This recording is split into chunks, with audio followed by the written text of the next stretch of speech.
WhatsApp guys, और WhatsApp guys से कब ये बदल गया hi I am on WhatsApp, check your WhatsApp, call me on WhatsApp. यानी जो कुछ करना है व्हाट्सएप करो। सीधी कॉल या तो लगती नहीं है या आपको शक है कि इसे कोई सुन सकता है। इस चक्कर में व्हाट्सएप का प्रचलन इतना बढ़ गया कि सब कुछ व्हाट्सएप पर। और अचानक इस बीच एक झटका आया कि साहब व्हाट्सएप की नई प्राइवेसी पॉलिसी आ गई है। पहले तो लोगों को शक हुआ कि व्हाट्सएप की कॉल भी शायद सुनी जाती हैं, व्हाट्सएप के मैसेजेस भी लीक हो जाते हैं। बहुत सारे चैट जो लीक हुए आपने देखे ही हैं। इसकी वजह से एक वितंडा चल रहा था, दूसरा वितंडा खड़ा हुआ, व्हाट्सएप ने कहा हम नई प्राइवेसी पॉलिसी लाए हैं। इस पॉलिसी पे बहुत हंगामा मचा। उसके बाद कंपनी ने उसको होल्ड पे डाल दिया। अदालत में भी गया मामला। कोर्ट ने कह दिया भाई प्राइवेट ऐप है, जिसको लेना है लो, जिसको नहीं लेना है मत लो। इसमें सरकार या अदालत कैसे पाबंदी लगा सकती है कि आप ये वाली पॉलिसी लागू मत करिए। आपके पास ये ऑप्शन है कि आप इस ऐप को नहीं चाहते हैं तो मत लीजिए। अब व्हाट्सएप ने कहा है कि वो अपनी नई प्राइवेसी पॉलिसी, जिसका ज़बरदस्त विरोध हो रहा था, उसको लागू करेगा ही करेगा। जनवरी में ये पॉलिसी आई थी और उस वक्त भारी विरोध के बाद व्हाट्सएप को इसको टालना पड़ा था। लेकिन अब उसका कहना है कि अब भी जो लोग व्हाट्सएप का इस्तेमाल जारी रखना चाहते हैं उन्हें इस पॉलिसी को पढ़कर इसे मंजूरी देनी होगी, यानी इस पर हामी भरनी होगी, अगर वो व्हाट्सएप का इस्तेमाल जारी रखना चाहते हैं। इसके लिए उनके पास 15 मई तक का वक्त है। इस बीच जब भी आप व्हाट्सएप खोलेंगे, हो सकता है हर बार ना हो, एक आध बार छोड़ के हो सकता है, आपको याद दिलाया जाता रहेगा, ये ऐप आपको याद दिलाता रहेगा कि आपको ये काम करना है। पॉलिसी में क्या ख़ास चीज़ें हैं ये जाननी आपके लिए ज़रूरी हैं, वो बातें मैं आपको बताता हूँ। व्हाट्सएप का कहना है, और ये व्हाट्सएप की जो दलील है उस पर आधारित बातें हैं सारी। व्हाट्सएप का कहना है कि व्हाट्सएप किसी बिजनेस अकाउंट से चैट करने के लिए या शॉपिंग करने के लिए कुछ नए रास्ते बना रहा है, कुछ टूल्स डेवलप कर रहा है। लेकिन ये ऑप्शन आपके पास है कि आप उसका इस्तेमाल करेंगे या नहीं। आपके पर्सनल मैसेजेस, आपके प्राइवेट अकाउंट जो नॉन बिजनेस अकाउंट्स हैं, वो पूरी तरह सुरक्षित यानी एंड टू एंड एन्क्रिप्टेड रहेंगे, ताकि व्हाट्सएप भी उन्हें न पढ़ सके न सुन सके। व्हाट्सएप एप्लीकेशन के भीतर आजकल आपने देखा होगा एक स्टेटस फीचर है, उसमें व्हाट्सएप स्टेटस दिखता है। तो अब वो उसी के ज़रिए अपनी नीतियां और अपने अपडेट्स आप तक पहुंचाएंगे। जब आप व्हाट्सएप खोलेंगे वहीं आपको बताया जाएगा उस स्टेटस में कि व्हाट्सएप में क्या चेंजेस हो रहे हैं, क्यों हो रहे हैं, और आपको उन्हें क्यों मंजूर करना है, क्यों उन पर हामी भरनी है। आने वाले कुछ ही समय में शुरू हो जाएगा और उसके बाद कुछ हफ्तों तक व्हाट्सएप खोलने पर आपको एक बैनर दिखाई पड़ेगा। बैनर में इस नई प्राइवेसी पॉलिसी के बारे में और जानकारी होगी, जिससे आप अपने अपने हिसाब से अपनी फुर्सत से पढ़ सकें। ऐसा नहीं कि जिस वक्त आपने खोला है उसी वक्त आपको तुरंत मंजूरी देनी है, वरना आप आगे नहीं बढ़ पाएंगे। लेकिन आखिरकार वो वक्त आएगा जब अगर आप मंजूरी नहीं देंगे तो उसके बाद आपको व्हाट्सएप का इस्तेमाल बंद करना पड़ेगा। इस बैनर में वो सारी जानकारी देने की कोशिश होगी जो व्हाट्सएप के यूज़र जानना चाहते हैं, और उन सारी शंकाओं का समाधान करने की भी कोशिश होगी जो इसे इस्तेमाल करने वालों के मन में आ रही है, और जो लोग उठा चुके हैं। आज अलग अलग फोरम्स पे भी उठा रहे हैं, व्हाट्सएप को भी लिख के पूछ रहे हैं कि भाई ये सवाल है हमारे मन में, इनके जवाब दीजिए।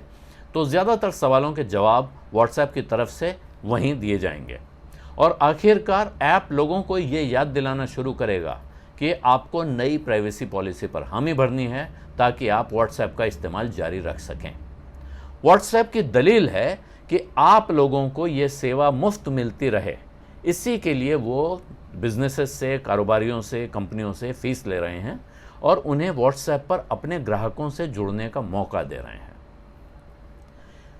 इसके साथ ही व्हाट्सएप ने ये कोशिश भी की है सफाई देने की कि अब क्योंकि फेसबुक ने व्हाट्सएप को ख़रीद लिया है, तो फेसबुक के साथ डेटा शेयरिंग का उनका क्या मॉडल है। इनका कहना है कि जहां शॉपिंग के फीचर्स हैं, जो बिजनेस अकाउंट्स हैं, उनमें जो जानकारी आप अपनी शेयर करते हैं उस एप्लीकेशन के साथ, वो फेसबुक के साथ शेयर हो सकती है। जिसकी वजह, और इसका कारण क्या है कि कोई ऐप जो फेसबुक के और व्हाट्सएप दोनों इस्तेमाल करता है, कोई बिज़नेस जो इन दोनों ऐप्स को इस्तेमाल करता है, वो अपनी इन्वेंट्री दोनों जगह, उसका हिसाब किताब दोनों ऐप्स पे एक सा रहे, उसे सहूलियत मिल सके।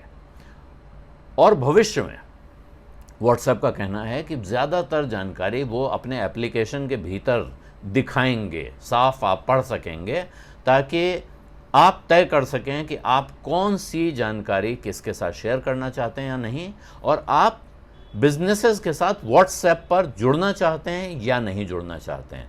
ये ऑप्शन भी आपके साथ होगा। आप अभी भी देखते होंगे मैसेज पे आता होगा कि this message is from a business account. आप तय कर सकते हैं कि आप उस अकाउंट के साथ लेना देना नहीं करना चाहते हैं, तो आप उससे बचे रह सकते हैं। ये हुई व्हाट्सएप की सफाई। व्हाट्सएप की तरफ से आपको ये सफाई दी जा रही है। मैंने इस बातचीत में आपने ध्यान दिया होगा कि व्हाट्सएप के यूज़र शब्द का इस्तेमाल किया, कहीं उपभोक्ता या ग्राहक इस्तेमाल नहीं किया। वो इसलिए कि आप व्हाट्सएप को कोई फ़ीस देते नहीं हैं, आप व्हाट्सएप की कोई सर्विस जो ले रहे हैं उसके लिए कोई कुछ चुकाते नहीं हैं, पैसा नहीं देते हैं, इसलिए आप उपभोक्ता नहीं हैं, आप उसके यूज़र हैं। यूज़र और उपभोक्ता का फ़र्क यही है कि उपभोक्ता पैसे देकर इस्तेमाल करता है, यूज़र पैसे नहीं दे रहा है, इसीलिए मैं वहाँ उपभोक्ता शब्द का इस्तेमाल नहीं करता हूँ। लेकिन तमाम तरह की शंकाओं के बाद अब व्हाट्सएप के दो जो राइवल खड़े हुए हैं इस वक्त, एक है टेलीग्राम, दूसरा है सिग्नल। ये बड़े पैमाने पर लोग इनको डाउनलोड कर रहे हैं। आपको करना है कि नहीं करना है, ये फैसला आपको करना है, लेकिन व्हाट्सएप अपनी तरफ से सफाई देने की कोशिश कर रहा है। और आप जब इस तरह के माध्यमों का इस्तेमाल करते हैं तो एक हद तक आपकी प्राइवेसी कॉम्प्रोमाइज़ होने का, आपकी निजता खतरे में पड़ने का डर रहता है। ये डर अभी हाल में आपने देखा होगा कि ये एक श्वेता हैशटैग कल ट्विटर पे बहुत ज़बरदस्त ट्रेंड हुआ। एक जूम की चैट लीक हो गई है। जूम कॉल पर एक श्वेता नाम की लड़की अपनी ज़िंदगी के बारे में बातें कर रही है, और वो तमाम लोग, उसको ऑफिस के लोग कह रहे हैं कि भाई अपना माइक बंद कर लो, माइक बंद कर लो। लेकिन ऐसा लगता है कई बार जब आप कंप्यूटर पे काम कर रहे होते हैं कि आपने अपना स्पीकर ऑफ कर दिया है, तो आपको सुनाई नहीं पड़ रहा है कि लोग आपसे क्या कह रहे हैं, और आपने शायद, आपके दिमाग में गलतफहमी है कि आपने अपने को म्यूट भी कर दिया है, लेकिन आपका स्पीकर तो ऑफ है लेकिन आप म्यूट हुए नहीं हैं। तो आप किसी तीसरे से जो बातें कर रहे हैं वो उस ग्रुप कॉल में 40 लोगों के आसपास, उसमें 40 लोगों के आसपास की कॉल थी वो, उसमें वो आवाज़ आपकी सब तरफ जा रही है, लोग सुन रहे हैं, और अब तो पूरे भारत ने सुन लिया, तमाम लोग उस पर तमाम तरह के मीम्स बना चुके हैं। तो कुछ चीज़ें हैं जो आपको खुद एहतियात बरतना है। प्राइवेसी की चिंता, जैसे आपने देखा होगा तमाम दुकानों में, कई बार गाड़ियों में लिखा हुआ, सवारी अपने माल की खुद जिम्मेदार है। तो ये इंटरनेट पर, इंफॉर्मेशन सुपर हाईवे पर भी आप अपनी जानकारी, अपनी कॉन्फिडेंशियल इंफॉर्मेशन के दरअसल खुद जिम्मेदार हैं। अपने माल का खुद ख्याल रखें।